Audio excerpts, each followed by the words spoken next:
The genesis of the art and science of leadership is located not in committee rooms, in company board rooms, or government cabinets. It is located in the open university of real life. Leadership is not about languishing behind the people, pushing them from the rear, and see nothing ahead yourself, with a glimmer of hope that somehow, somewhere, the masses will find their own way. This style of activity can only be described as tailism in my book. The end result is often tragic. Secondly, most certainly leadership is far from the actions of someone walking in the middle of the crowd or a team hiding within the corporate world amongst your own executives. When such a person is confronted with the question, what is your view? He or she quickly gazes around, checks the mood of the people around themselves, fellow directors and so on, cabinet ministers, and replies, the people say. That style of activity can only be called opportunism. Such conduct would be ludicrous were it not for the heavy price normally paid by society due to such people being placed in leadership positions. Leadership is far from running too ahead of the people you lead. That type of a leader, whilst mostly sounding brilliant, is so distant as to be unheard, unseen, not understood by your own potential followers. Often too futuristic and drifting away, out of touch with reality, lost in what can only be described as cloud cuckoo land. Leadership is about confronting jungles, swamps, and gorges. I've done this in poor light or in pitch darkness. It's about weighing risks, understanding options, of course, being consultative, seeking consensus, while at the same time preparing to take hard, calculated decisions. Quite often, people confuse consultation and consensus seeking with decision making. A leader consults. You seek the collective, but at the end of the day, leadership is about deciding. I want to make a word on Mandela's style of leadership, because that, to me, is very close to my heart. I stayed with the man for 15 years, that I served in prison 13 years. When all is said and done, everything stated already by myself around leadership can only apply to most forms of leadership. But what distinguishes the leadership content of a Nelson Mandela and many other leaders in the corporate sector, in politics, in philanthropy, who are similar to him, what distinguishes such people are certain basic values, basic ethics, morality, integrity, as well as responsibility.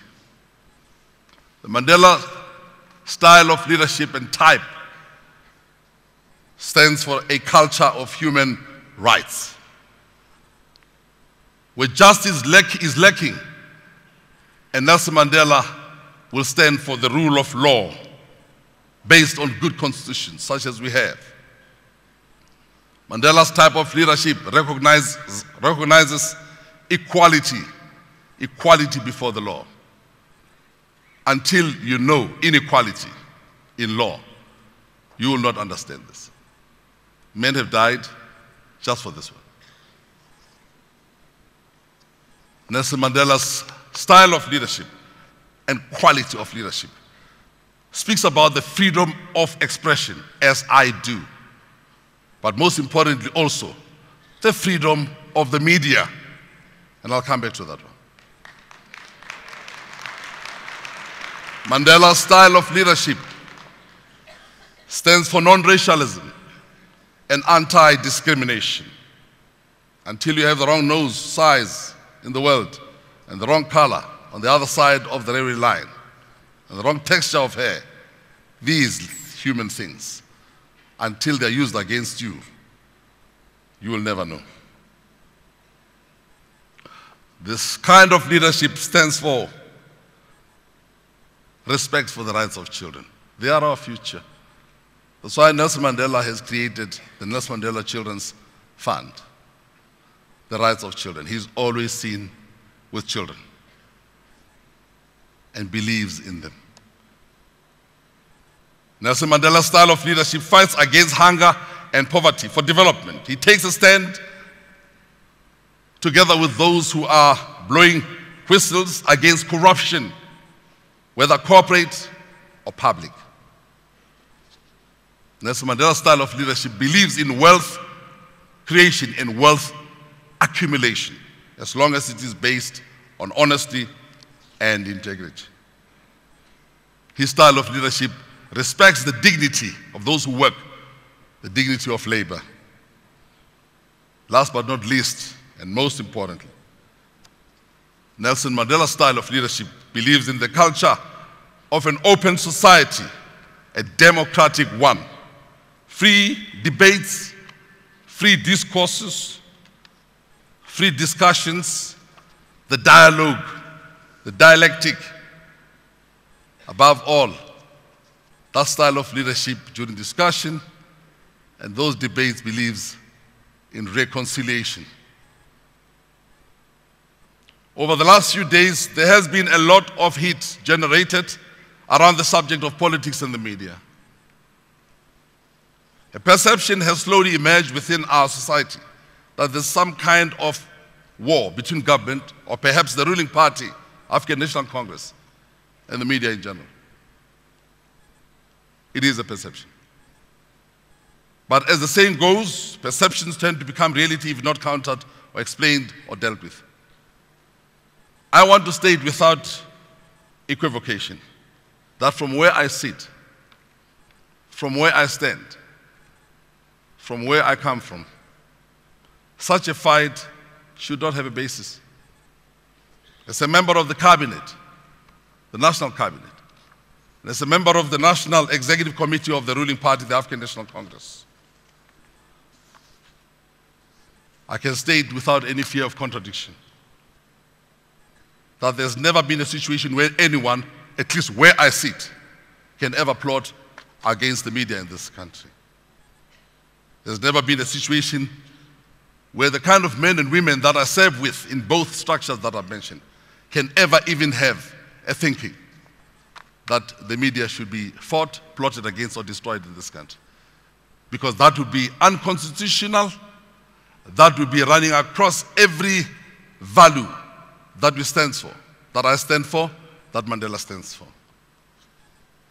Even if there were a situation to arise where anyone would want to plot, would want to bring down the media, such discussion would never see the light of day.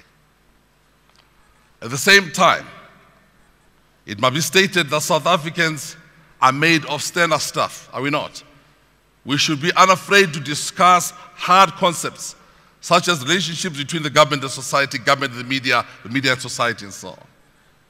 These are intellectual discussions, hard, and by definition they are full of tension, sometimes with more heat than light. Yet they should remain healthy, they should remain balanced in order to discover solutions. As for me, I remain confident that we will always find solutions through hard tackling, through robust debate. Let the debate continue. I thank you.